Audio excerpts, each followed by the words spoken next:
مساء الخير يا جماعه، عاملين ايه؟ كله تمام. طبعا انا معايا النهارده صديقي وحبيبي وملك الكهرباء في مصر، حبيبي توني.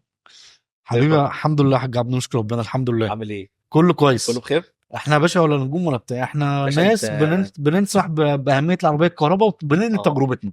بس انت مكسر الدنيا. لا انا اقل واحد في الدنيا، انا مكسر، احنا بننقل التجارب. يا باشا انت بقيت اشرب مني. يا باشا انت اللي انا بغيب مكسر. منك. لا حبيبي يا حبيبي يا توني، حاج عبد. حبيبي. احنا يا باشا النهارده اه هنتكلم كده مع بعض حبه حاجات. تمام. انت تفيدنا حبيبي. واحنا نفيد الناس بالعربيه الكهرباء. بس انت في حاجه في اللي انت هتقولها في شغلك تمام مهمه جدا في العربيات الكهرباء، تمام فانا مجمع حبه اسئله. يا باشا. خلينا انا مذيع انت النهارده. انت انت يا باشا، انت حبيبي. الرئيس بتاعي. حبيبي. احنا الاول يعني نتكلم ندردش الاول على افلام الحمايه، لان تمام في حاجات كتير جدا ناس مش فاهماها في افلام الحمايه. تمام. الضمان، حلو. وهل الضمان ده حقيقي ولا لا؟ تمام. ويمكن الاسئله دي ما قلتلكش عليها، انا لسه اول مره بقولها لك دلوقتي. اي.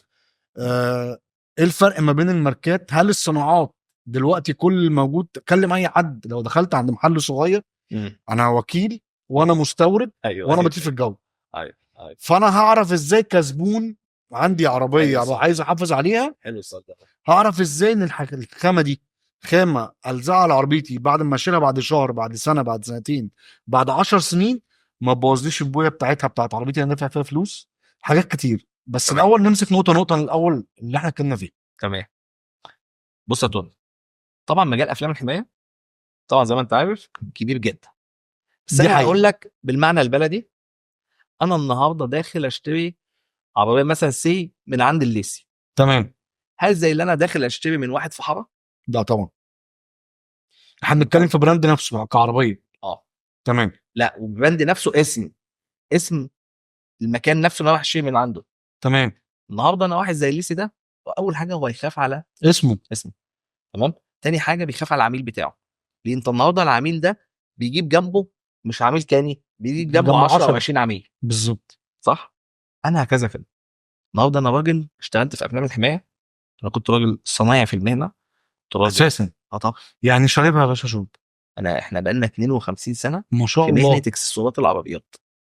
من ضمنهم كام سنه في الافلام الحمايه؟ حوالي 13 15 سنه. انا اللي اشتغلت في افلام الحمايه، اشتغلتها بايدي في طنطا. يعني داخل في 20 سنه. لا انا بقالي مده. عارف انت كنت شغال بالخامات يا توني، اللي هي البي في سي، كان العربيه كلها بتعمل ب 2000 جنيه، ما كانش هي موجوده اللي هي دي. ما زمان كانش لسه فعلا. ما كانش حد يعرف يعني ايه اصلا بروتكشن. كان البروتكشن ده حاجه طالعه من الاكسسوارات. ودي حاجه مهمه دلوقتي في العربيات. طبعا طبعا طبعا. النهارده لما جيت انا اشتغلت الكلام ده بايدي، تمام، وجيت الحمد لله بفضل الله بدات اطور، تمام، ووصلت لمرحله اللي انا اعمل براند لنفسي. ده المطلوب بقى.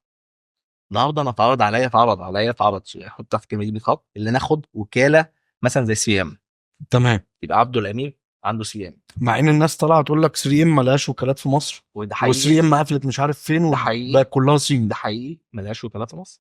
ملهاش خالص. لا. اما الناس اللي بتبيع بقى دلوقتي تقول لك ده انا وكيل 3 موزع ام، معتمد عادي. لكن بينزلوا شغل، مفيش مش حاجه اسمها وكيل. وكاله. مفيش حاجه اسمها النهارده وكاله.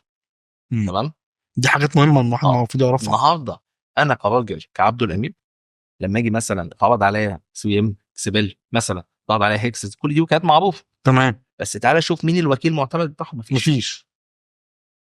انا عارف اسم الله ما شاء الله معاك بص، بروبو فيجن دلوقتي. بوفيجن دي الماني. تمام. النهارده لما جيت انا خدت وكاله لنفسي.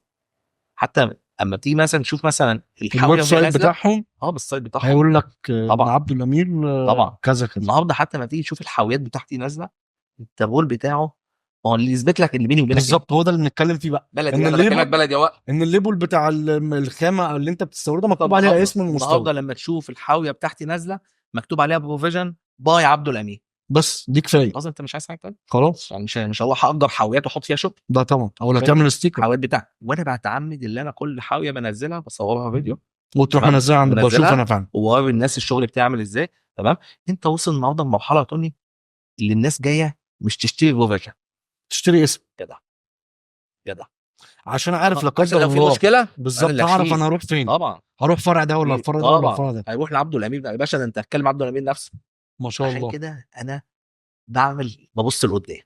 تمام. النهارده لما باجي مثلا بدي ضمان 10 سنين، 10 سنين 10 سنين، ما شاء الله. مش 9 سنين ولا 8 سنين، 10 سنين. هو احنا نقطه 10 سنين دي كده كده ما فيش حد هيخلي معانا 14 سنين.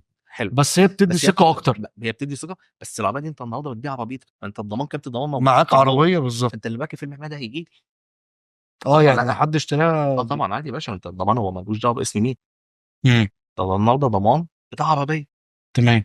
النهارده انا مدي ضمان 10 سنين، انا النهارده بحافظ على العربيه دي كلها. انا عندي بقى الاحسن من ده كمان، اللي هو اللي هو النهارده لا قدر الله انت عربيتك راكب فيها فيلم حمايه، فيلم حمايه ده اتخربش ايوه. بتاعتي، لا بتاعت الراجل ده. لا انا عندي خدمه ما بعد البيع بقى، العميل يجي لك بعد دي ما بغيرها له تخربش. على حساب المكان، ما باخدش منه جنيه. طب وانت كسبان ايه؟ كسبان عميل. سمعتك. طبعا كسبان عميل، كسبان عميل ده هيجيب لي 50 عميل جنبه. معظم الناس اللي بتعمل افلام حمايه تمام. حصلت معايا مرتين. تمام حتى ما رحتش انا عشان ما يبقاش فيه حساسيه. تمام بعت حد من اصدقائي بالعربيه عند المكان اللي كنت عامل عنده، والناس عارفه دفعت يعني بيعملوا ماشي. خصم يقول لك 50%. يقول لك الكبوت مثلا ب س- 7000 جنيه ب 6000 بالظبط. جنيه الاكسدام ب دي 3000 حقيقه، جنيه ده حصلت معايا فاهمني؟ مرتين. النهارده بص بتقول ايه، النهارده العميل بيجي بقى دافع بلق قوي، والنهارده دفع افلام حمايه ما بقتش رخيصه. فاهم؟ يدفع ده مثلا بيبقى دفع 40 و50 و60 الف جنيه وفي 100,000 جنيه. في، طب عندي 100000 جنيه ما شاء الله. طبعا. انت فاهم؟ بس انا النهارده ابقى بدفع العميل المبلغ ده كله، ومعلش مبلغ كبير، واجي في 5000 جنيه اقول له هات. 5000 تحكها معاه.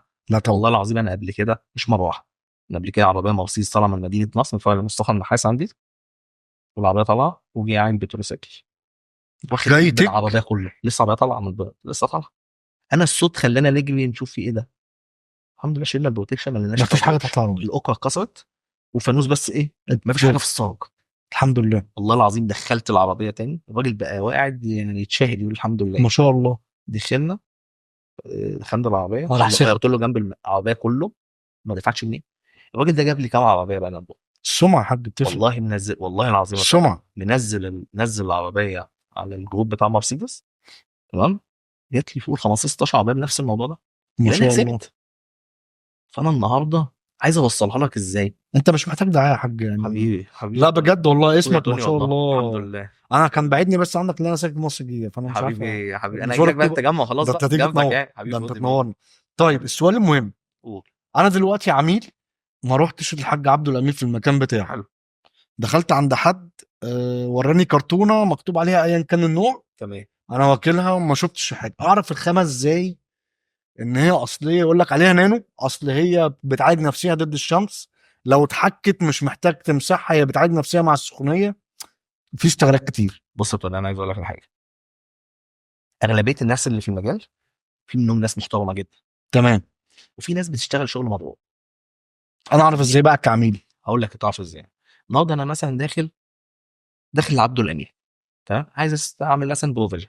تمام. اول حاجه انا مطلع رول من العلبه بتاعته من البرشه، بسم الله ممتاز. الرحمن الرحيم. يعني دي كده اول نقطه لازم العميل يشوف قدام عينيه أول ان حاجة. الرول بيطلع من الكرتون. بص انا هقول لك الحق يتقال عندي إيه. انا من الناس اللي بيجي العميل بيقول لي خد المفتاح السلام عليكم، وعشان امانه خلاص هو وثقه. في ثقه، انا بقيت بالظبط. بيني وبين العميل ثقه. النهارده العميل زي ما قلت لك هو مش جاي يشتري بروفيجن، هو جاي لعبده الامين، تمام. جاي الختم اللي مكتوب ده بس. عبده الامين. انت فاهمني؟ تمام. النهارده جاي لعبده الامين. انا بتكلم عامه عن شغلك. عامه الشغل التاني.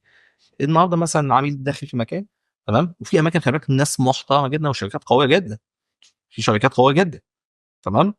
النهارده داخل بيشوف الرول، خلاص الرول طالع من الكرتونه بتاعته، دي تمام. حاجه. الخامه نفسها بقى، ايوه. اه في خامه تقيله، السمك، في خامه بالظبط. السمك بتاعه، في السمك في مثلا 290 مايكرو، في 220 مايكرو. انا مش هفهم الحاجات دي. المايكرو اللي هو السمك بتاعه. هل تمام؟ بقى الخامه لما تكون ما تقيله بيتبانش قوي، ولا لما تكون خفيفه احسن؟ لا، في حاجات وحاجات. دي معلومه ما اعرفهاش. يعني حاجات وحاجات، يعني مثلا في خامه تي بي يو، الخامه لما تكون خفيفه بتبقى احسن. خامه تي بي تمام. اتش لما تكون اتقل يعني كبيره شويه بتبقى احسن. خامات وخامات. امم. بص اهم حاجه في البروتكشن، الجلود. لا، امال ايه؟ الصمغ. السمغ. ما ده الصمغ ده هو اللي يبوظ بويا. النهارده اللي هو لما لما أجي تيجي أمسك خامة، تشيله. لما اجي اشيل خامه كده بص عليها، لو لقيت فيها مسمغه كتير خاف منها. ليه؟ كتر الصمغ ده مع البويه مع مع السخونيه السخونيه مسك، تيجي تطلع بويه. تطلع بالبويه معاك. بس النهارده الخامات بقى الحمد لله احنا بنجيبها نمسكها كده زميله ولاد ما فيهاش لزقه، بس بتلزق. تلزق بقى بالسخونيه بالهيتر والكلام ده. فالماده دي طبعا بتسيح. بتحط ماده مع الجونسون والكلام ده بتلزق. انت النهارده لما بتيجي تفرد العربيه، لما تيجي تشيل بقى الخامه عامله زي اللبان، كانك مش لازق حاجه. خامه عامله زي اللبان، طبيعيه جدا، ما شاء الله. ولا في صمغ ولا في اي حاجه. ده بقى الميزه اللي طيب معنى كده ان لو حد قال لي في فيلم حمايه ب50,000، مم. في فيلم حمايه ب100,000، مم. انا اصدق مين؟ لا هو في انواع، في يعني انا كسبون المفروض اقول له هات النوع، مش في ممكن النوع انواع ده يتضرب؟ النهارده في طبعا، يتضرب. طبعا، طبعا الضبط، ما دي الحاجات اللي محدش فاهمها بقى. طبعا الضبط. ما عشان كده انا بقول لك مش عند عبده الامين بس، لما يجي اي حد يعمل فيلم حمايه يعمله في اماكن محترمه موثوق فيها. موثوق فيها ليها فروع. النهارده ما اروحش مكان، ما كل دلوقتي الافلام لما دلوقتي يقول لك انا شركه ايه بقى؟ بالظبط. فاتح محل، ياخد عربيه في حاره ويقول لك انا شركه، ده التقفيل واللزق ده ويكتب مش مهم عارفه جدا. ايه بروتكت، مش عارف حاجات كده، انت فاهم؟ المهم اللزق ده فاتح جدا بجد، انا زي والله العظيم ياخد في شارع، في حاره كده، ياخد محل يحط فيه عربيه ويقول لك انا شركه، وينزل كام اعلان على الفيس. خلاص. انا اول ما فتحت مدينه نصر جالي عربيه بيجو 5008 كانت موديل السنه. تمام. المهم جه العربيه الفيلم عليها محروق، اللي هو الشايط ده اللي هو كانه اتشهرت انا بقول له العربيه دي كام؟ كان ساعتها 2023 او كده. قال لي ده موديل السنه. قلت له بتعمل الفيلم ده بقالك قد ايه؟ قال لي بقالي 7 شهور. قلت له عامله فين؟ قال لي في المهندسين. قلت له يا باشا ارجع للمكان اللي انت عامله عنه. قال لي انا رحت له لقيته قفل. يا الله. والله العظيم كان عامله من 2023، يعني من سنه ولا من سنه سنه ونص، ونص. كان عامله ب 60,000 جنيه. الفيلم اللي نصبايا. محطوط عندك على العربيه دي ما يسواش 5000 جنيه، خامه بي في سي. خلاص اتحرقت. طبعا انا النهارده كعبده الامير او الشركه عندي ما اقدرش، اسمك مش سمعتك. ايوه، ما اسمك اقدرش العب في خام، طبعا. انت فاهم؟ ما اقدرش، لان الحمد لله ربنا براضيني وعندي شغل الحمد بقوه، لله. انت فاهمني، والدنيا شغاله. لا يا باشا انا اكسب زبون. خلاص اكسب مكسب قليل وبيع كتير. بالظبط، انا اكسب زبون. الحمد لله بفضل الله انا الحمد لله. رقم واحد في شغل البروتكشن في عدد العملاء. ما شاء الله. ليه؟ انا مميز نفسي في حاجه. الحمد لله بفضل الله انا عندي 8 فروع، ما بفتح شاء في الله. التجمع، بفتح شيل زوابي. النهارده انا توني مثلا بتعامل مع العميل فريندلي، اصحاب. اه النهارده بيجي العميل يقول لك مش انا عايز بيخش على ارجع الحاج عبده الجمعيه. صاحب الفروع لا لا اللي هو ما خالص بيقبلش حد باشا، ومش بنزل عارف اقعد مع ايه. الناس تحت، وممكن اصل ده امسك شغلك واكل عيش. ممكن امسك فوطه انضف بيها واتعامل مع عشان الحاجات. كده ربنا يرضيك الحمد والله. لله، الحمد لله. فانا النهارده مثلا تعال شوف مثلا الناس اللي في المجال، انا ليهم كل احترام وتقدير، ليهم كل احترام، بس انا طبعا. النهارده راجل، بس انا الوحيد بستورد خاماتي. امم. يعني انا الوحيد بستورد استورد خاماتي. خاماتك. دي معلومه محدش عارفها. انا الوحيد بستورد خاماتي. الحاجات دي طبعا الناس بتشوفها بالكونتينرات اللي بتخش لها. طبعا. يعني الحته دي برضه نحط تحتها 100 خط. انا اللي انت الوحيد بتستورد باسمك. بستورد باسمي، تمام. فما فيش مش ده تاني اول حاجه. يد ولا تالت اول يد. حاجه الحاويه اللي بتخش دي غاليه جدا.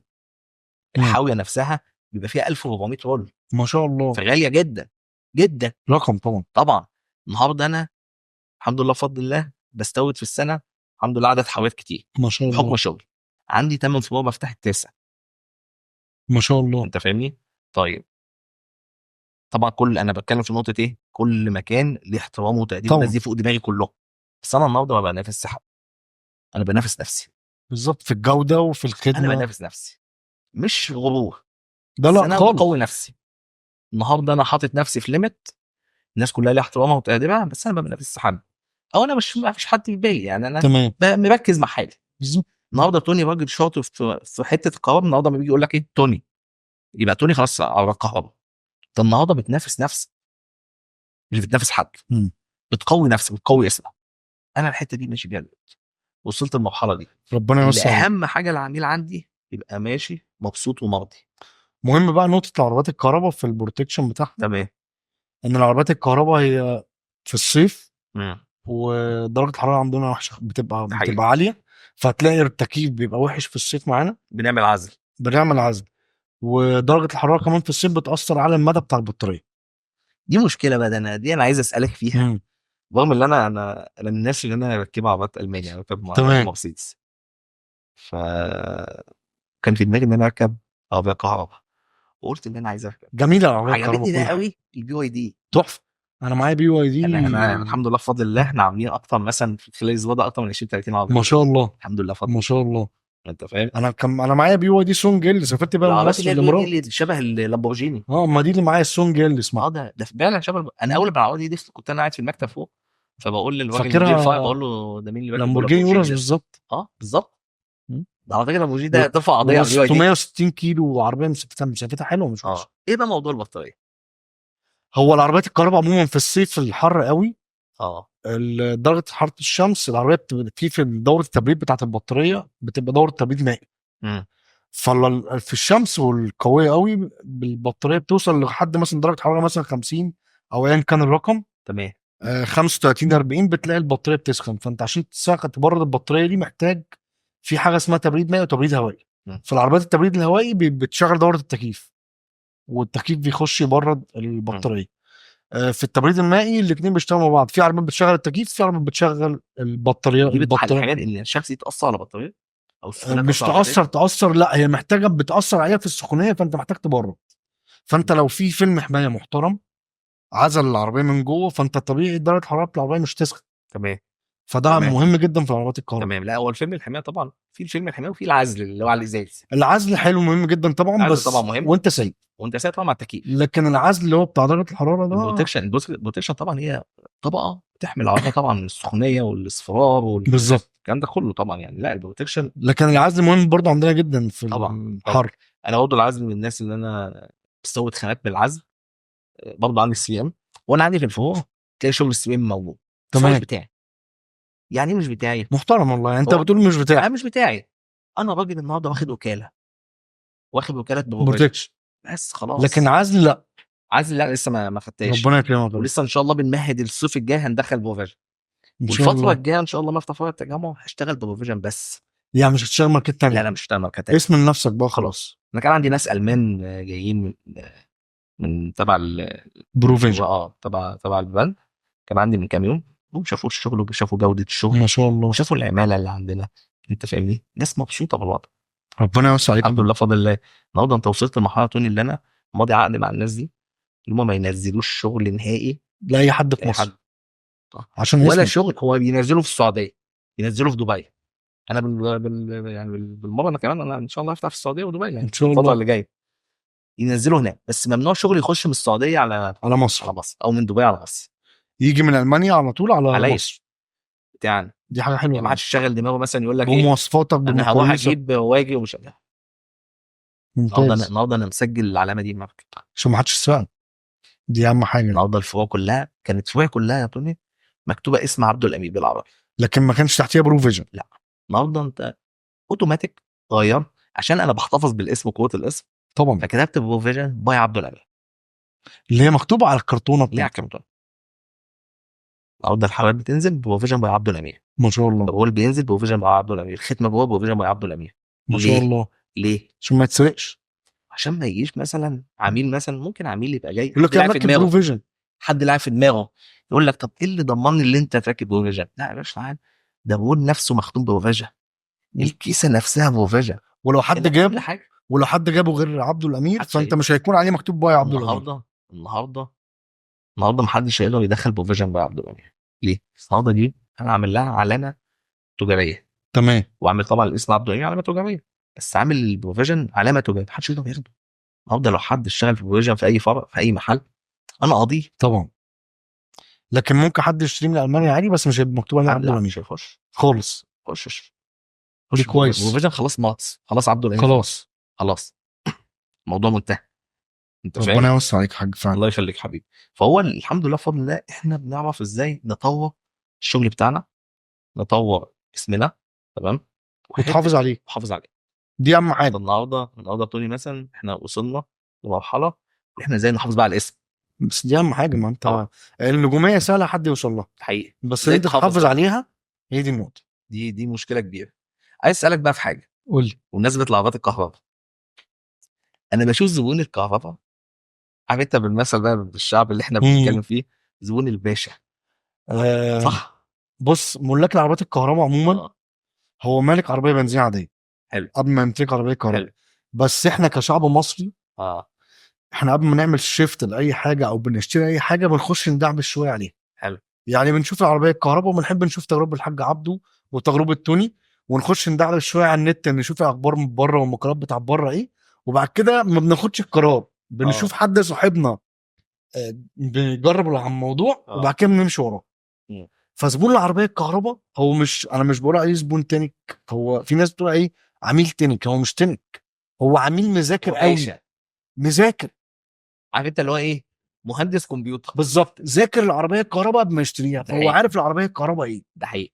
فهو عميل العربيه الكهرباء، هو مش تنك. الناس فاكره يعني هو تنك، لا، اه هو مذاكر زياده عن شفت انا اول اللزوم، كلمه قلت لك ايه، هو راجل باشا. بس الناس فاكره ان هو تنك. بص انا جالي الحمد لله بفضل الله الاسبوع اللي فات ده حوالي لا كام عربيه، حوالي معديه 15 عربيه ما شاء بي واي الله. دي. واحد هو جاب لي الباقي الصراحه، تمام. فكله اشتغل معايا. انا ببص الناس دي ناس والله العظيم بتقول نفسيا انت ترتاح معاهم، اه نفسيا فاهم، دي فاهم حقيقه، الكلمه، دي حقيقه والله فاهم فعلا. الكلمه، انت نفسيا ناس مؤدبه، ناس هاديه، صح. ناس فاهمه. هم عايزين بص، هم مطلوب مننا شغل، وده ما يزعلش. وهيديك عينيك.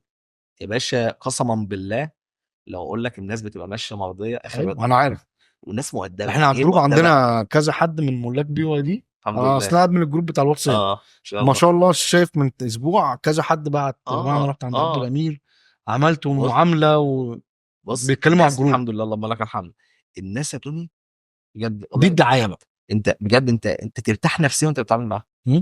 ناس مؤدبه جدا، ويشكرك وهو ماشي، اه، انت فاهمني، وسهلين يعني مثلا مش تقول له معنى كده ان البنزين وحشين، بس لا خالص، لا عشان خالص بس ما حدش فاهم لا غلط. لا. هو انا هو بتعامل مع الفئه الفكره اللي هي الجديده اللي هي بتاع الكهرباء. بالظبط، انا طول عمري بتعامل مع فئه هي فكره البنزين. الناس بترجع على الكهرباء والناس انا مذاكره. الناس دي انا الحمد لله بحب العربيات، وعندي عربيات كتير. عشان كده مكمل في الموضوع. يعني انت فاهمني، يعني من الناس اللي انا لسه جايب عربيه مثلا جي كلاس، ما شاء الله. انت فاهمني.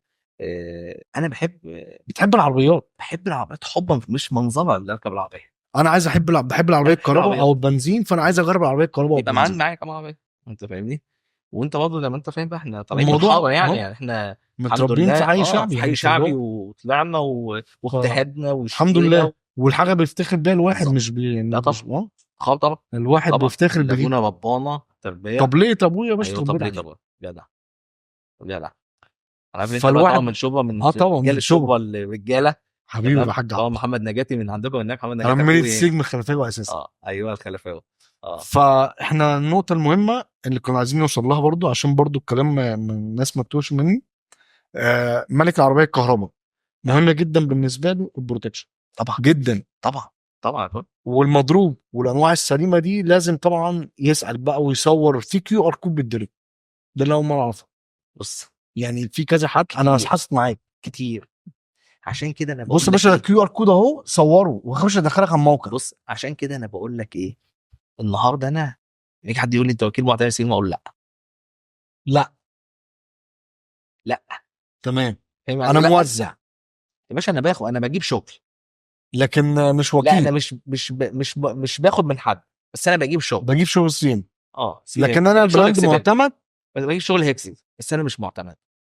النهارده انا بتقولها كده الصراحه حاجه يا باشا انا بكل كده صراحه. مش معتمد. الناس كلها عارفه ان انا مش معتمد. ليه؟ اصل هو لو دعبس هيعرف ان انت مش ليه؟ معتمد هو اصلا ما فيش حد معتمد. كمان.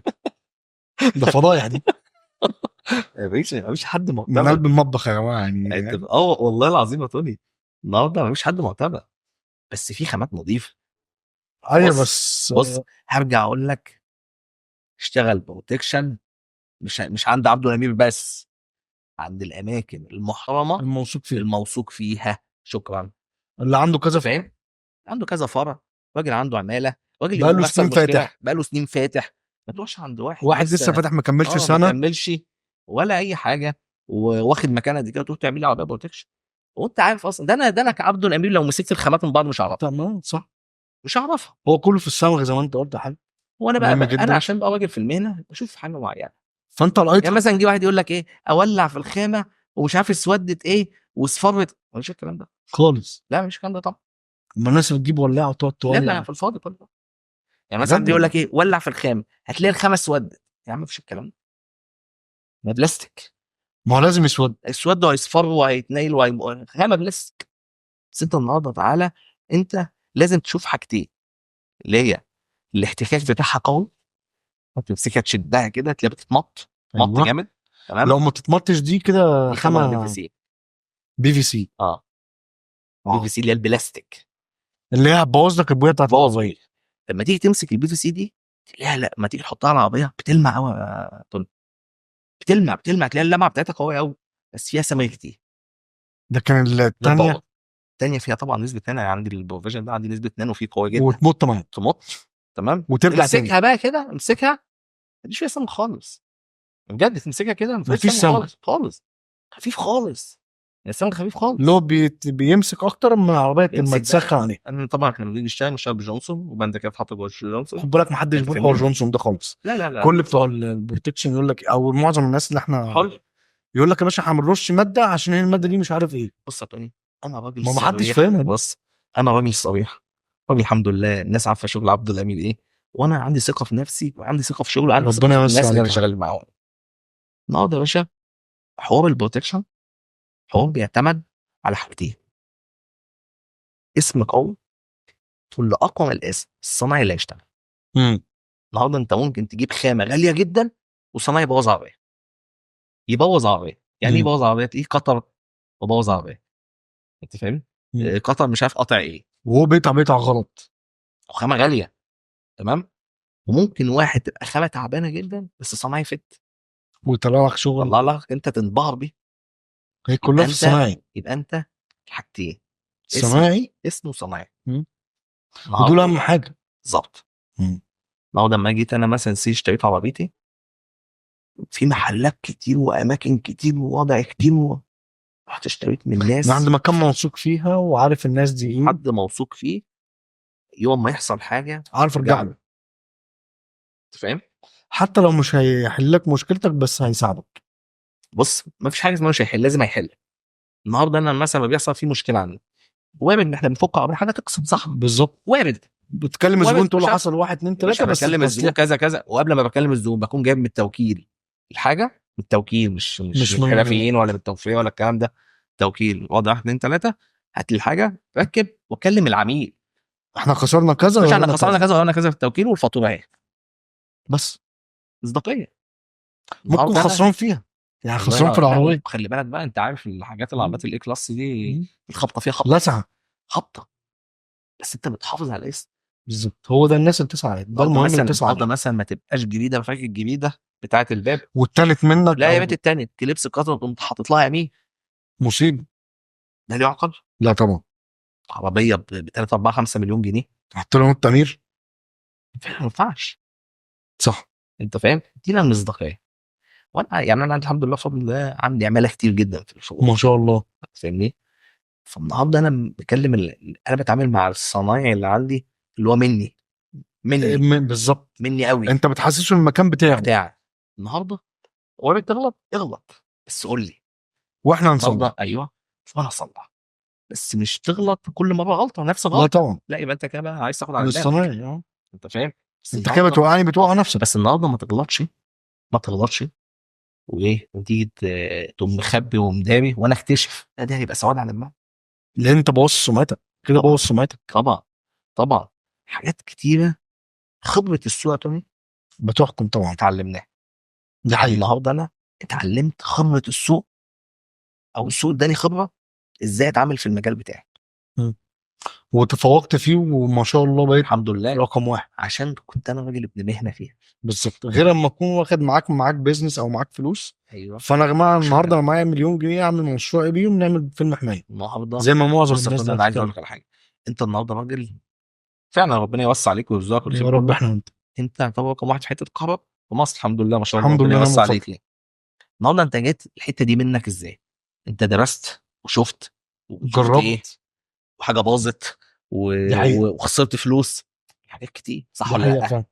عشان وصلت اللي هو بقيت توني، اما يجي يقول لك توني قطع على عربات الكهرباء، خلاص اوتوماتيك كده توني بتاع عربات الكهرباء. الحاجات دي جت ازاي؟ خبره السنين فعلا، انت فاهم؟ الواحد اتعلمت وبيفيد غيره بقى، وهدرت فلوس وخسرت فلوس وسفر وعمل سفر وتعب وتسيب بيتك وتيجي دي حقيقة. انت فاهم؟ انا النهارده ما جيش واحد مثلا زي ما بيقولوا بقى ايه المثل، تقول لك ايه، ابن امبارح يجي يعلم علينا مثلا كناس معلمه او قديم في المجال، او قديم في المجال. ما ينفعش، ما ينفعش فعلا، ما ينفعش. يعني هو معظم مشكله الناس دلوقتي اللي واخده الموضوع كده. انا النهارده راجل واضح وصريح، انت زي ما انت قلت في الاول، تخش مكان يقول لك انا وكيل معتمد للسياسه، ما دي بسمع تخش مكان انا وكيل معتمد للاكسبير، تخش انا وكيل معتمد، يعني ايه وكيل معتمد؟ يعني وريني كده الصور مثلا وانت منزل اي شهادات اي اعملي حاجه. شهاده كده عندك، وريني موقع. يقول لك لا اصل انا عشان الجمارك ايه فاهم. حوارات يدخلك هو بمجرد ما قال لك جمارك هو قلقك، يعني انت كده قلقت. خلاص بقى. غير اما تكون منزل حاوي والله باسمك. بص انا النهارده بيجي لي الزبون، انا عندي شاشات في الفروع منزل عليها الفيديوهات وانا بنزل ما الحاويه، شاء وانا الله. عشان العميل يخش يبقى يطمن. طبعا. غير اللي هو جاي عند عبده الامير واسم. والله العظيم ما تقولي، انا بيجي لي العميل يقول لي خد اتفضل المفتاح، سلام عليكم. السلام عليكم ورحمه الله. بجد بجد الحمد لله بفضل الله، في الفروع كلها كده، ربنا يوسع عليك. الفروع كلها كده. في اخطاء وارد، في عملاء بتزعل 100 وارد، بس الصح بقى عالج. بالظبط. النهارده ما عنديش عميل اسمه يزعل لو وصل لمرحله ان انا هشيل له الفيلم ده كله واحط له فيلم تاني. ما هو ما تخيل. فيش مشاكل في البيزنس يبقى البيزنس مش ناجح. بالظبط بالظبط. النهارده كان الفتره اللي فاتت كان عندي الحمد لله بفضل الله ضغط في الحمد مدينه لله. نصر قويه جدا ما شاء الله. جدا. ما شاء الله. وعندي مكان في مصطفى النحاس، مكان زي مكان حوالي 650 متر، لسه جديد واخد لا بقى لي فتره. انا خدت مكان جنبه جديد عشان تمام. اطلع الضغطه دي. ربنا كان يوسع. في فتره اللي فاتت شويه مشاكل على العمر، ايه زحمه والناس عايزه تستلم وعبال كتير وضغطه، والصنايعي تعب. الصنايعي انا عندي ورديات بشتغل 24 ساعه. ما شاء الله. انا عندي شغل كلها ورديات. فالناس بدات، في ناس كانت اللي تزعل. تكلمني لدرجه والله العظيم يا توني انا بقالي اسبوع في مدينه نصر واقف بنفسي مع الصناعيه، انزل وشغال. من واقف من الصبح الساعه 10 شمر، وشغال مع الصنايعي. ناول، والصنايعي واقف شايف عبده الامير بنفسه. يتكسف يقول لك ده الحاج لا عبده نفسه اللي انا شغال. واقف شغال ما بنفسي. بالك انا بقى افضل اناول قطر، اناول بخاخه، وتقطع اناول ميه، معاهم. وامسك معاه بخ يا ابني اعمل، انت فاهم، خد مقاساتك. بقيت واقف معاه. في حاجه بقى حاجه شفتها عند، بس طبعا ما حدش شكر فيها، مش عارف بقى الكلام ده صح ولا غلط. في المكنه بتاعت القطر اللي هي بتقطع الفيلم، مش بتدخل اسمها، بتدخل موديل العربيه، قطر اسم بلوتوث. الموديل. هل المكنه دي في بص ناس تقول انا لك اصل هي ما بتقطعش بالظبط؟ ايوه هقول لك بقى ليه. ما عايزين نعرف بقى. هقول لك ليه. انا النهارده البروتكشن ده لازم تبقى انت سايب من هنا 10 سم ومن هنا 10 سم عشان تعرف تدخل في الحواف. ايوه عشان تشد. ما البروتكشن ده النهارده الاتصدام ده جايب ميل كده، تمام. معناته ايه؟ جايب ميل كده، فانت عايز الاتصدام ده تشده عشان يطبع الميل ده. انت ممتاز. المكنه هتقطع بالظبط، هتشد ازاي؟ فانت لما تيجي مع عملاء فاهم؟ الجو والتقفيل هينطر هيبقى حاطر منك. طبعا. انت فاهمني؟ اصل في ناس تقول لك المكنه دي، بيفتكروا يقول لك المكنه دي عندنا عشان مش عارف ايه وايه وايه، فهي بص، احسن من خلي بالك القطر. المكنه دي قدامي في الصين ببلاش. ما هي كلها بتاعت 4000 جنيه، ده بلاش، زي بتاعت الموبايل اقل من كده والله كمان. كمان. والله اقل من كده ببلاش. ومش ما جبتهاش. مش عمليه. يعني خد بالك، لو انت بتفكر، واحد بيفكر في راحه العميل بتاعه وراحه الصنايعي هيجيبها. ده خلي بالك الصنايعي ما يحبش يشتغل بيه. الصنايعي ده انت كده هتريح الصنايعي طبعا لا ما يحبش يشتغل بيه. بقول لك خالص. ده الصنايعي النهارده عايز يمسك الخامه يشدها كده عشان ينيم اكسدام. انت فاهم؟ فاهم. انت النهارده الصنايعي ما يحبش يشتغل بيه. الحاجات دي طبعا قدامي في الصين ايوه، ما عشان كده بستغرب الناس جوه تقول لك بيه. طب انا هتعب، إيه اللي يخليني اتعب؟ طب ما اجيب المكنه واقطع بيها وخلاص، واديها امر بنوع لا، لا، العربيه لا، لا. وموديلها وخلاص. مش ما اشتغلش بقوه. هتيجي الشفه بتاعت الباب مثلا هتلاقي في فرق حوالي 2 النهارده مللي 3 الصنايعي مللي. النهارده بص يا توني، انت لازم عشان تبيت الشغل لازم تبقى سايب مسافه كبيره عشان تبيت، والصنايعي يقص الزياده، وبتيجي في المراجعه تقص الزياده اللي هي بقى الباقيه. انت ليها حسبه معينه. مش اي حد. ما مش اي تجيش حد. كده. عارف عارف دي تشتغل حلوه ايه؟ فين بقى؟ فمين؟ في الفمين. في العزل. بس هي ملهاش، هي ما خدتش ما الهوبر ينفعش، هي بتاعتها. بروتكشن بس. لا هي بروتكشن بس. فهمت. انت فاهم؟ لا البروتكشن موله طويل. وعايز اقول لك الناس اللي عندهم المكنه دي برضو بيستخدموا القطر، هم بيعملوا بدو. لا طبعا. ما بص النهارده الصنايعي عشان انا كنت صنايعي فانت فاهم. هشوف ايه اللي بيريح. بص النهارده في مجال بروتكشن كتير طبعا، ناس مع كامل احترامي وناس اماكن قويه، بس هم مش ولاد مهنه. هو معاه قرشين فقال لك نعمل بيزنس. جاب صنايعيه واشتغلت. خلي بالك هو الرك كله في الصناعي. لا الرق في الصنايعي وصاحب المكان. صاحب المكان لما يكون فاهم مش بيدور فلوس. النهارده انا كراجل فاهم في مجالي، فاهم في مجالي بقوه، تمام. الصنايعي عارف اللي انا فاهم، فهو في ليميت هو مش يقدر يعديه. بس انا النهارده مش ابن مهنه. الصنايعي هيضحك عليك، ثواني، هيضحك عليك وهيضحك على الزبون. والصنايعي طبعا صنايعي متبلمط، فاللي هو يا عم عايز اخلص من هيضحك عليا الشغلانه دي وعلى الزبون. خلاص. عايز اخلص شويه وخلاص تيجي عشان تقول له يا ابني غيرها. الحته دي، يقول لك لا اصل دي هيدخلك في هتريح. سكه تانية. هتقول له ايه؟ ما انت مش فاهم. ما انت مش فاهم. لكن لما تكون صاحب بيزنس طبعا فاهم طبعا دي تفرق. طبعا. هو انت بقى بسم الله ما شاء الله 50 الحمد سنه، لله الحمد لله بفضل الله الحمد لله فربنا يديك الصحه. الحمد لله. بص انا عايز اقول لك على حاجه برضه تانية. يعني برضه حاجات الكهرباء دي ناس كتيره بتسال فيها ايه اقوى عربيه كهرباء نازله دلوقتي في السوق. انا لا هي بسالك الاسئله بقى اللي الناس بتيجي هي تسالني فيها. بتتقاس كده. ايه بقى؟ هو بتتقاس التكنولوجي ايه؟ يعني احدث تكنولوجي ايه؟ تكنولوجي دلوقتي بطاريات بي واي دي. مم. براند قوي النهارده بي واي دي. مم. لو كانت تتكلم عن براند مثلا قوي قبل بي واي دي فهو تسلا. تسلا. النهارده تسلا بقت رقم 2 بعد بي واي دي في العالم، اللي هي الصين. مم. البراندات بس انا النهارده، سمعت اللي بيقول لك البي واي دي العربيه دي معقده. لا هي مش معقده. هي التكنولوجي اللي بتاعت البطاريات اللي وصلوا لها اسمها ليثيوم ايون ليثيوم فوسفات. مم. ليثيوم فوسفات دي احدث تكنولوجي بطاريات اللي وصلوا لها. هي بتستحمل حرائق قويه، بتستحمل صدمات، حوادث اكتر، درجات حراره عاليه. آه، في كل الحالات هي احسن من تكنولوجيا بطاريات الليثيوم ايون. مم. فالفوسفات واخف في الوزن وعمر افتراضي احسن كمان. بس خفيف، يعني الوزن ده خفيف يبقى العربيه خفيفه. ده مش خف وزن. يعني بطاريه البيو دي النهارده مثلا اقل بطاريه عندهم مثلا 600 كيلو ما شاء وزن. الله. فانت البالانس لما تيجي تعمل عربيه كهرباء، اللي بيتقل العربيه الكهرباء والبطاريه في نص العربيه، فهي بتديها الثبات مم. لان مفيش موتور طب انت وفتيس. البطاريه النهارده لا قدر الله باظت، ايه الحل بتاعها؟ بص هو نادرا يعني لما تلاقي بعربيه كهرباء البطاريه بتاعتها بتبوظ، نادرا. نادرا جدا يعني. طب لا قدر الله باظ، انا سامع ان البطاريه دي بتمن العربيه كلها. العربيه بص هي التكنولوجي ابتدت ازاي؟ في 2011 لما اخترعوا عربيات الكهرباء كان سعر الكيلو وات البطاريه بتتقاس بالكيلو وات اور. تعرف في الصين مفيش عربيات بنزين، بنزين يا جماعه. كلها انا كهرباء. السافت لما كنت هناك في الصين كلها كهرباء. يعني كله كهرباء. لا. فانت في 2011 لما اخترعوا البطاريه العربيات الكهرباء كان سعر الكيلو وات بيكلف $1500. مم. التكنولوجيا قعدت تتطور لحد ما النهارده سعر الكيلو وات بيكلف 93 $97. طب انا ركبت عربيه النهارده موديل 2024، ماشي. الشركات المصنعه بتقول لك من 8 ل 13 سنه عشان تبتدي كفاءه البطاريه تضعف وتقل من 10 ل 15%. من 10 15% يعني لو معاك بس. عربيه بتمشي 500 فهي هتمشي 450 كيلو اه بعد 8 سنين. تمام. طيب من 2024 لحد كمان 10 سنين 2034 سعر البطاريه هيبقى بكام؟ هيبقى مم. ببلاش. ببلاش. هتلاقي البطاريه مع التكنولوجي كل يوم زي الموبايل لما اختاروه زمان. اه مش الموبايل كان زمان كنت انت بتجيب موبايل سوني ريكسون اه والخط بتاعه بيوم ب 5000 جنيه. النهارده بتجيب موبايل ب 100 جنيه مم. ببطاريته بخط بكل حاجته.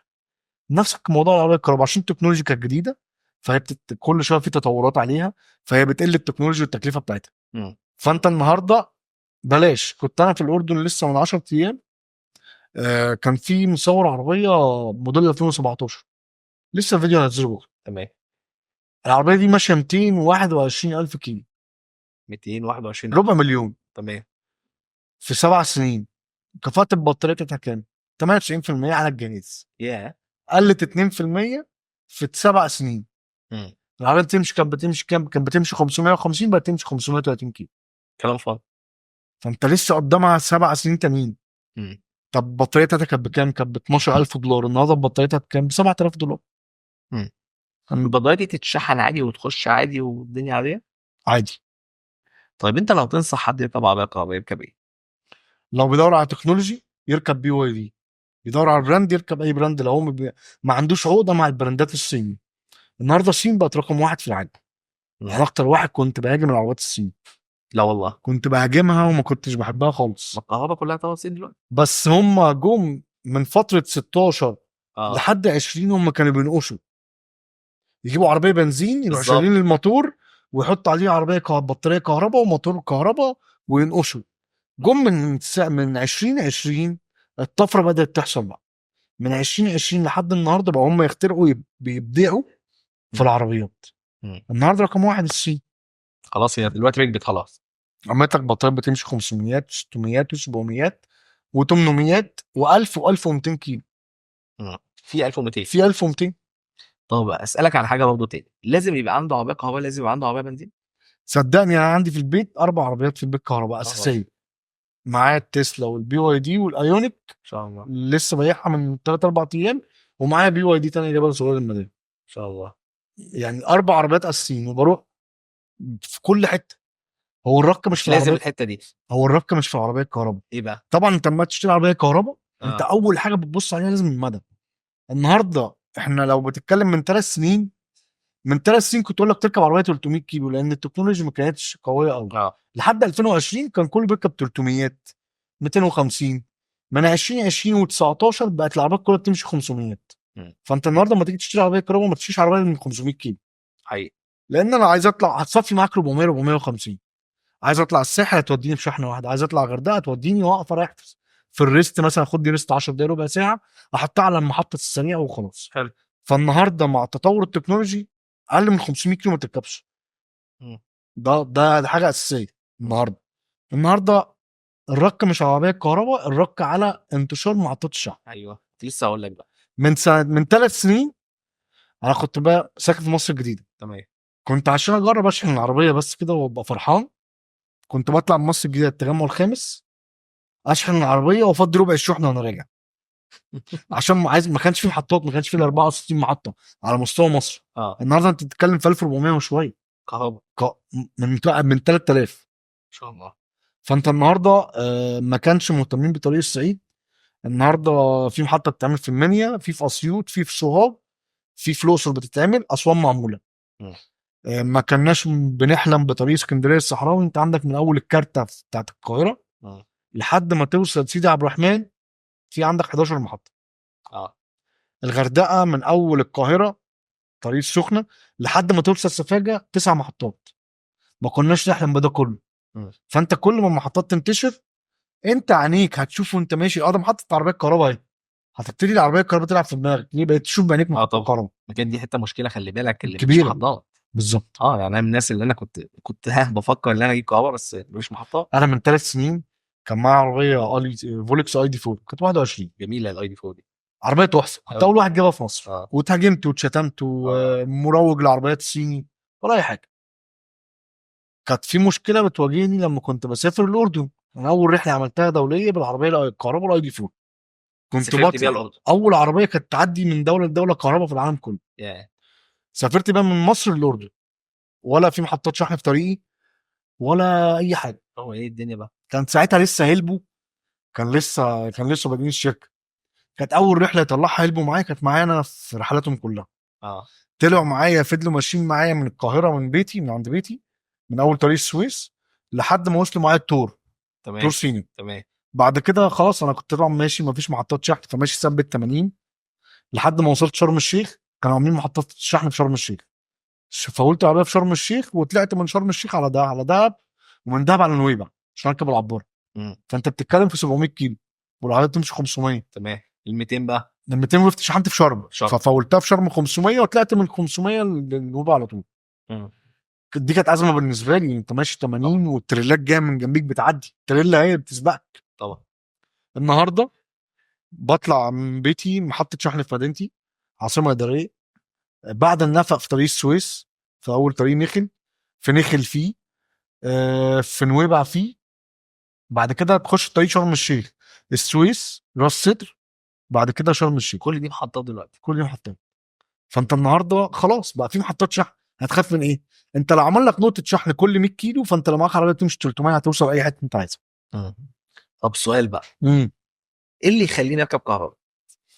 بص خلينا صراحه، اه اللي بيركب عربيه كهرباء هو بيدفع فلوس اغلى من البنزين في في ايه ثمن بقى؟ العربيه. تمن العربيه. يعني انت دلوقتي معايا عربيه مثلا تسلا 3 وشويه دول ركبوني عربيه جميله بيركبك جدا مرسيدس بنزين. ويروق لك الدنيا. ده حقيقي. بس ايه اللي يخليني اركب عربيه كهرباء؟ هل اللي معاه 3 مليون جنيه هو بيوفر بيبص في الصيانه او يبص على بنزين ب 1000 جنيه؟ مش هيبص لهم. لا.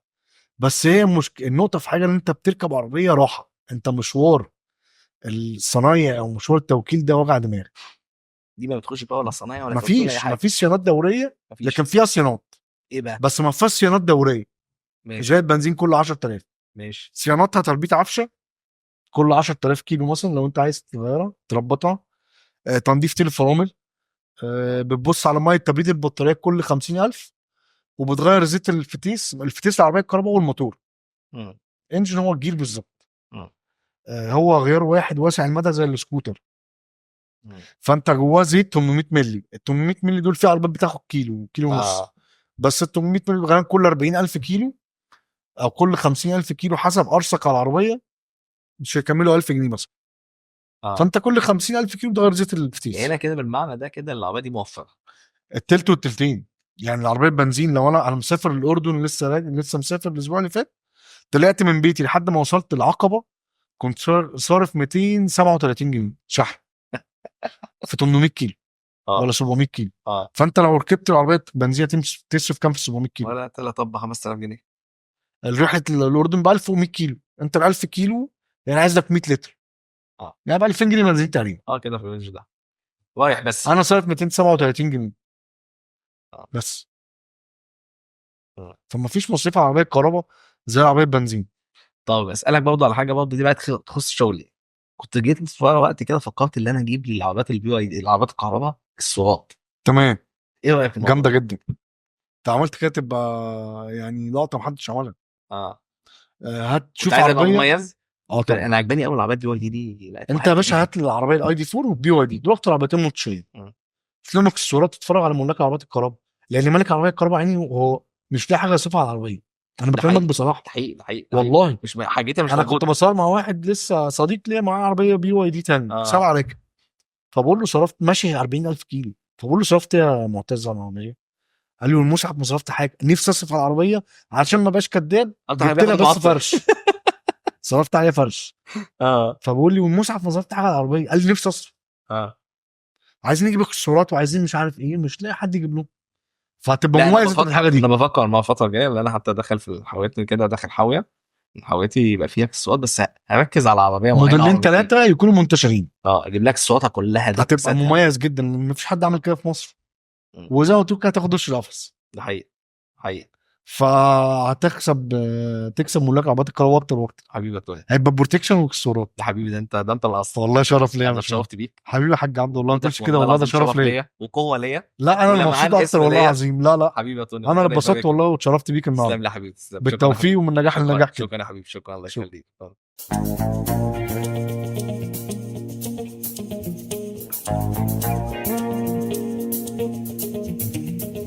Thank you.